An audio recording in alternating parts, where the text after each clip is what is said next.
So the first person on our list this evening is Todd Connor. So invite Todd to the podium.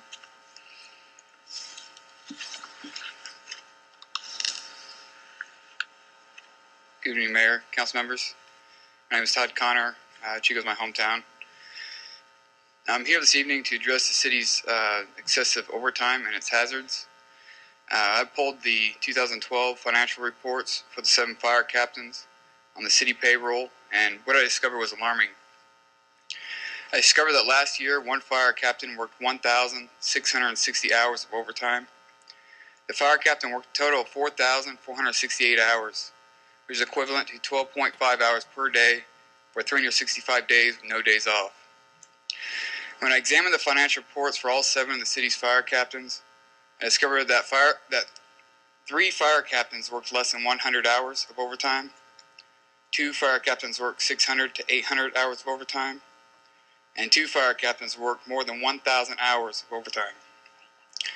The fire captain with the lowest amount of overtime had 46 annual hours, and the fire captain with the highest amount of overtime had 1,660 hours.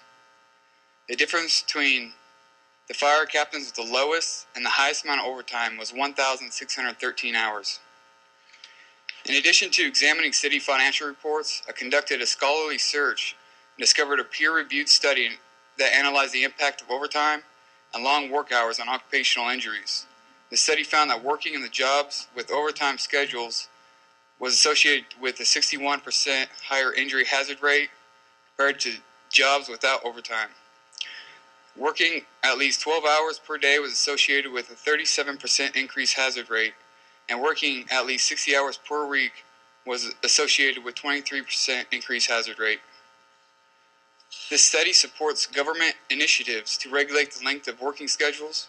Strategies to prevent working injuries should consider changes in scheduling, job redesign, and health protection programs for people working in jobs involving overtime and extended hours. I brought a copy of the study for the mayor.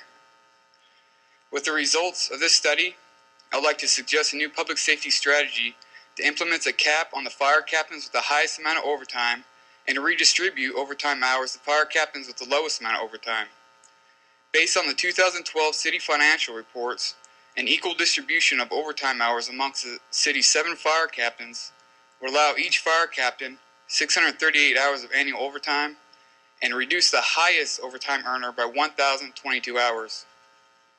It is the government's responsibility, it is your responsibility as council members to provide safety services for our community.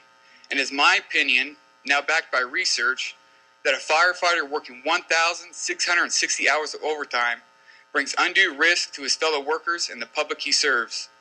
It is necessary to have a well-rested, injury-free workforce who come to work every day fully capable to perform their duties at 100% ability. It is the city's council's responsibility to make that happen. Thank you. Okay, thank you, Mr. Connor. If you have a report that you'd like to leave for me, you can leave it with the clerk.